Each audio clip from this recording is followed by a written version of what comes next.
Hello and welcome. आज 12 अप्रैल है। Discuss करेंगे करंट अफेयर के मोस्ट इंपोर्टेंट क्वेश्चन डिटेल के साथ में। आज विश्व अंतरिक्ष दिवस है। क्या आप जानते हैं कि 12 अप्रैल को अंतरिक्ष इतिहास में क्यों याद किया जाता है? आज ही के दिन साल 1961 में एक इंसान ने पहली बार धरती को छोड़कर अंतरिक्ष की असीम दुनिया में कदम रखा था। उसका नाम था यूरी गागरिन और यान था वोस्टोक 1। उन्होंने सिर्फ 108 मिनट में पृथ्वी की एक पूरी परिक्रमा की और मानवता को अंतरिक्ष की ओर ले जाने वाला पहला कदम रख दिया। यह न केवल तकनीकी चमत्कार था, बल्कि यह उस जज्बे की जीत थी जो असीम को छूने की हिम्मत रखता है। यूरी गागरिन सोवियत संघ के अंतरिक्ष यात्री और वो नाम जिसने अंतरिक्ष में मानव उपस्थिति की शुरुआत की। और इस ऐतिहासिक दिन को याद रखने के लिए संयुक्त राष्ट्र ने 12 अप्रैल को घोषित किया international day of human space flight. यह दिन हमें विज्ञान, साहस और जिज्ञासा की शक्ति याद दिलाता है और यह प्रेरणा देता है कि कोई भी सपना चाहे जितना बड़ा हो, नामुमकिन नहीं होता। शुरुआत करते हैं करंट अफेयर से। तो भारत ने तीरंदाजी विश्व कप 2025 में पहले चरण में पुरुषों की कंपाउंड टीम स्पर्धा में किस देश को हराकर कांस्य पदक जीता है? तो यह है डेनमार्क को हराकर भारत ने कांस्य पदक जीता है। और तीरंदाजी विश्व कप 2000 का जो पहला चरण है 8 से 13 अप्रैल तक ऑबर्नडेल फ्लोरिडा अमेरिका में आयोजित हो रहा है। और भारत की जो पुरुष कंपाउंड तीरंदाजी टीम है इस प्रतियोगिता में शानदार प्रदर्शन करते हुए कांस्य पदक जीत लिया है। और भारतीय टीम में अभिषेक वर्मा, ऋषभ यादव और ओजस देवताले शामिल थे। भारतीय टीम में अभिषेक वर्मा, ऋषभ यादव और ओजस देवताले शामिल थे। कांस्य पदक के मुकाबले में भारत ने डेनमार्क को 223 अंकों से हराया। प्रतियोगिता में भारत की मुख्य रिकर्व टीम ने शानदार प्रदर्शन कर भारत में स्थान बना लिया है, फाइनल में स्थान बना लिया है। रिकर्व टीम और रिकर्व अपन अब तक बात कर रहे थे कंपाउंड टीम की, लेकिन रिकर्व टीम ने भी भारत में शानदार प्रदर्शन करते हुए फाइनल में स्थान बनाया है। और इस टीम में शामिल हैं धीरज बॉमदेवरा, अतनु दास और तरुणदीप राय। अब ये कंपाउंड और रिकर्व टीम क्या होती है? तो ये जो रिकर्व है, ये इस तरह का रिकर्व होता है, इसमें तरह का धनुष काम में लिया जाता है। जो ट्रेडिशनल तरीके का होता है, ये पूरी तरीके के इसमें जो मैनुअल होता है और इसका जो निशाना है वो सटीक होता है। और इसमें जो मानव ऊर्जा है वो पूरी इसमें लगानी पड़ती है। और दूसरा ये कंपाउंड है, तो ये कंपाउंड वाला जो धनुष है ये इस वाली कंपाउंड प्रतियोगिता में लिया जाता है। जो इसमें जो ये मॉडर्न धनुष है इसमें मशीनरी का उपयोग होता है। नेक्स्ट बात करते हैं भारतीय प्रबंधन संस्थान आईआईएम अहमदाबाद अपना पहला अंतर्राष्ट्रीय कैंपस किस देश में खोलने जा रहा है? तो ये दुबई, यूएई के दुबई में पहला कैंपस भारत खोलेगा। भारत का जो भारतीय प्रबंधन संस्थान है आईआईएम है, यह नया कैंपस दुबई के दुबई इंटरनेशनल एकेडमिक सिटी डीआईएसी में स्थित होगा, जो अंतर्राष्ट्रीय उच्च शिक्षा संस्थानों का प्रमुख केंद्र है। यह निर्णय राष्ट्रीय शिक्षा नीति 2020 के तहत लिया गया है, जो भारतीय संस्थानों को वैदिक विस्तार की अनुमति देता है। यह आईआईएम अहमदाबाद का पहला प्रयास है जो उसे वैश्विक शिक्षा मंच पर स्थापित करेगा और भारतीय मैनेजमेंट एजुकेशन को अंतर्राष्ट्रीय स्तर पर मान्यता दिलाएगा।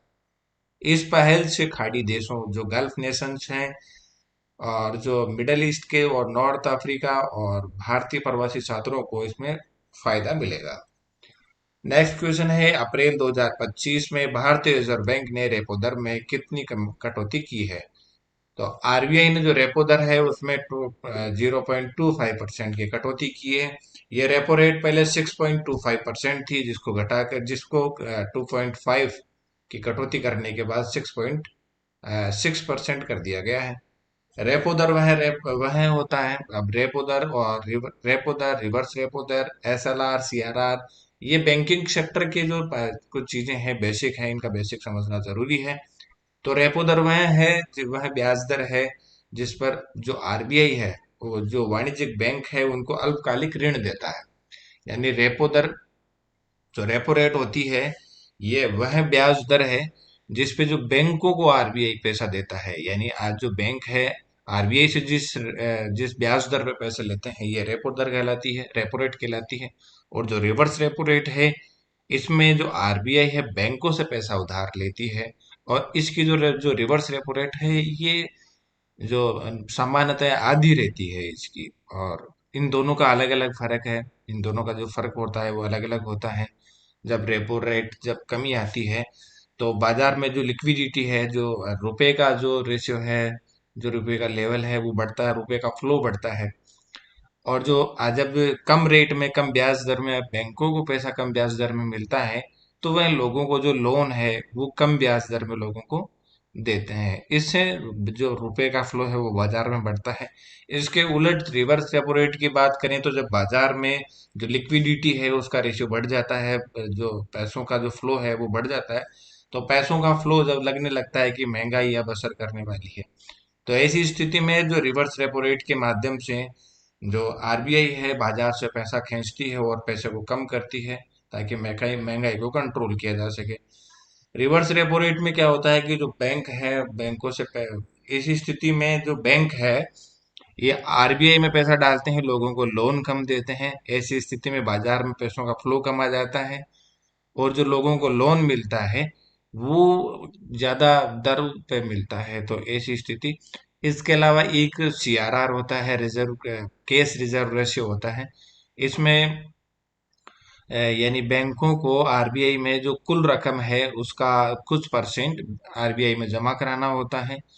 इस पे आरबीआई बैंकों को ब्याज नहीं देता है। और वर्तमान की बात करें तो ये जो रेशियो है ये 4.50 है। और मतलब कुल रकम का 4.50% है। ये आरबीआई में एक तरह से ये है कि सिक्योरिटी मनी के तो रूप में उनको बैंक आरबीआई में जमा कराना पड़ता है। तो और दूसरा है एसएलआर होता है, जो एसएलआर होता है स्टेचुरी लिक्विडिट रेशियो। इसमें स्टेचुरी लिक्विडिटी रेशियो होता है एक। जो ये वाला लिक्विडिटी रेशियो है इसमें ये होता है कि बैंकों को जो कुल राशि है उसका कुछ परसेंट है ना खुद के पास रखना पड़ता है ताकि कोई भी इमरजेंसी हो तो वो काम आए और वो सुरक्षा के लिए। तो वर्तमान में बात करें तो ऐसा ला रहा है वो 18% है। तो आज कुल राशि का 18% बैंकों को अपना पास रखना पड़ता है, चाहे बॉन्ड में रखे, केस में रखे, गोल्ड में रखे या और किसी भी तरीके से रखे। तो 18% वर्तमान में है। ये चीज बदलती रहती है रेशियो। जो आरबीआई की नियम है, गाइडलाइन है, उसके हिसाब से चीजें बदलती रहती है। तो सीआरआर आप समझ गए। रेपो रेट जो जिस ब्याज दर पे आरबीआई है जो बैंकों को लोन देती है या पैसा देती है, ऋण देती है या पैसा देती है। रिवर्स रेपो रेट जिस रेट में जो आरबीआई है बैंकों से पैसा लेता है या उधार लेता है। सीआरआर केस रिजर्व रेशियो यानी सभी बैंकों को आरबीआई में एक वर्तमान की बात करें तो एक फिक्स जो प्रतिशत है वो आरबीआई में जमा कराना पड़ता है। एसएलआर स्टेचुरी लिक्विडिटी रेशियो जिसमें बैंकों को खुद के पास कुछ कैश रेशियो रखना पड़ता है, रेशियो रखना पड़ता है। तो इस तरीके से जो ये सिस्टम है ये समझना जरूरी है। कई बार इसके बारे में एग्जाम में पूछ लिया जाता है। और ये रेपो रेट जो घटाई गई है इसका जो निर्णय है मौद्रिक नीति समिति बैठक में लिया गया, जिसका उद्देश्य आर्थिक वृद्धि को गति देना है और मांग बढ़ाना है। इस कटौती से बैंकिंग सेक्टर में लिक्विडिटी में सुधार होगा और क्रेडिट ग्रोथ को बढ़ावा मिलेगा। नेक्स्ट है आईपीएल 2025 में तीसरे सबसे अधिक विकेट लेने वाले गेंदबाज कौन बने हैं। तो रविचंद्रन अश्विन तीसरे सबसे विकेट लेने वाले गेंदबाज बने हैं। इनसे पहले दो जो हैं वो हैं नवीन ब्रावो, ये जो 183 प्लस है उनके विकेट, और यजुवेंद्र चहल जिनके 180 प्लस विकेट हैं। और अश्विनी जो तीसरे अश्विन रविंद्र अश्विनी रविचंद्रन अश्विन जो तीसरे नंबर पर हैं, इनके आईपीएल में 172 प्लस विकेट इन्होंने लिए हैं अप्रैल 2025 तक। इन्होंने भुवनेश कुमार को पीछे छोड़ते हुए ये स्थान प्राप्त किया है। ये रविचंद्रन अश्विन है। नेक्स्ट है इम्बर की ग्लोबल सॉरी इम्बर की ग्लोबल इलेक्ट्रिसिटी रिव्यू 2024 यूके की रिपोर्ट के अनुसार सौर ऊर्जा और पवन ऊर्जा उत्पादन में भारत का वैश्विक स्थान क्या है। तो ये भारत का जो वैश्विक स्थान है सौर ऊर्जा और पवन ऊर्जा में वो तीसरा स्थान है। इस सूची में चीन पहले स्थान पर है, जबकि अमेरिका दूसरे स्थान पर है। भारत ने अब तीसरा स्थान इसमें प्राप्त किया है। भारत ने वर्ष 2023 में 207 टेरावोट घंटा टीडब्ल्यूएच से अधिक बिजली केवल सोलर और विंड स्रोतों से उत्पन्न की है, जो एक ऐतिहासिक उपलब्धि है। रिपोर्ट के अनुसार भारत के कुल बिजली उत्पादन का लगभग 11% हिस्सा अब सौर ऊर्जा से आता है। यानी भारत में जितनी बिजली की खपत होती है उसका 11% ऊर्जा अब जो रिन्यूएबल एनर्जी है, जिसमें सौर ऊर्जा और पवन ऊर्जा से 11% हिस्सा आता है। नेक्स्ट क्वेश्चन है, अंतर्राष्ट्रीय बुकर पुरस्कार 2025 की लॉन्ग लिस्ट में किस भारतीय लेखक की कृति हार्ट लैम्प को शामिल किया गया है? तो इनका नाम है बानू मुश्ताक। ये बानू मुश्ताक हैं, जम्मू कश्मीर की रहने वाली एक पत्रकार और लेखक हैं, युवा साहित्यकार हैं। और इनकी जो हार्ट लैम्प है उनका पहला लघु कहानी संग्रह है, जिसमें कश्मीरी जीवन, संघर्ष और स्त्री संवेदनाओं को चित्रित किया गया है। यह पुस्तक मूल रूप से उर्दू में लिखी गई थी और अनुराधा श्रीनिवासन है इनके द्वारा अंग्रेजी में इसको अनुदित किया गया है। ये पहली बार है जब किसी कश्मीरी महिला लेखक की पुस्तक को बुकर पुरस्कार की लॉन्ग लिस्ट में जगह मिली है। नेक्स्ट है, वर्ष 2025 में किस पारंपरिक हैंडलूम उत्पाद को भौगोलिक संकेत यानी जीआई टैग प्राप्त हुआ है? तो ये रीडिया हैंडलूम है, जो आंध्र प्रदेश का है और इसको जीआई टैग हाल ही में मिला है। ये कपड़ा कपास रेशम से तैयार होता ये कपड़ा कपास और रेशम से तैयार होता है, जिसमें पारंपरिक डिजाइन और प्राकृतिक रंगों का उपयोग किया जाता है। जीआई टैग मिलने से इस उत्पाद को कानूनी मान्यता मिलेगी और नकल सुरक्षा और अंतर्राष्ट्रीय स्तर पर विशिष्ट पहचान प्राप्त हो सकेगी। नेक्स्ट, विश्व कप निशानेबाजी 2025 में विस्तृत टीम में 10 मीटर एयर पिस्टल स्पर्धा में भारत को कांस्य पदक किस जोड़ी ने दिलाया है? तो कांस्य पदक सुरभि और सौरभ चौधरी ने भारत को कांस्य पदक दिलाया है। ये प्रतियोगिता 1 से 11 अप्रैल 2025 तक ब्यूनस आयर्स अर्जेंटीना में आयोजित की गई। और अर्जेंटीना दक्षिण अमेरिका में है और बिल्कुल साइड में पड़ता है। मैप के जरिए मैं आपको दिखाऊंगा अभी बाद में। कांस्य पदक मैच कांस्य पदक मैच में उन्होंने प्रतिद्वंदी टीम को 16-12 के अंतर से हराया और सुरभि ने पहली बार इस स्तर पर पदक जीतकर अंतर्राष्ट्रीय मैच मंच पर अपनी प्रतिभा का लोहा मनवाया है। तो ये सौरभ चौधरी है और ये सुरभि है।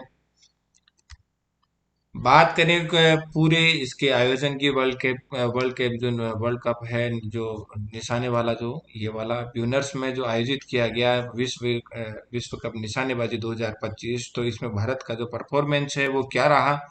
तो भारत ने कुल 8 पदक इसमें जीते हैं, चार जिसमें 4 गोल्ड हैं, 2 रजत हैं और 2 कांस्य पदक जीते हैं।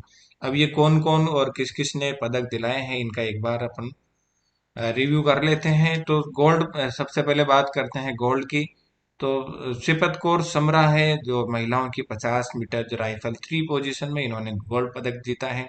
रुद्राक्ष पाटिल हैं, इन्होंने पुरुषों की 10 मीटर एयर राइफल स्पर्धा में स्वर्ण पदक जीता है। और सुरभि सिंह है, इन्होंने महिलाओं की 10 मीटर एयर पिस्टल स्पर्धा में स्वर्ण पदक जीता है।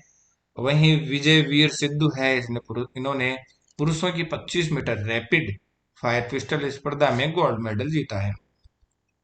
बात करें रजत पदक की, तो ईसा सिंह ने महिलाओं की 25 मीटर पिस्टल स्पर्धा में रजत पदक और चैन सिंह ने पुरुषों की 50 मीटर राइफल 3 पोजीशन स्पर्धा में रजत पदक जीता है।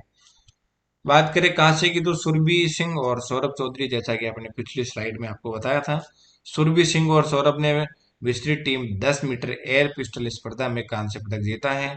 वहीं चैन सिंह है, तो चैन सिंह ने पुरुषों की 50 मीटर राइफल 3 पोजीशन में स्पर्धा पदक कांस्य पदक जीता है, थ्री पोजीशन स्पर्धा में।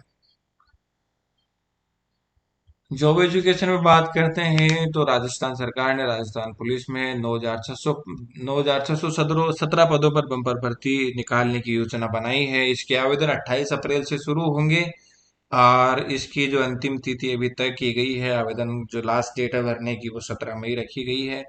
इसमें कांस्टेबल में जो चालक बैंड है, जो पुलिस संचार है, ऑपरेटर चालक, इनके लिए भर्ती निकाली जाएगी।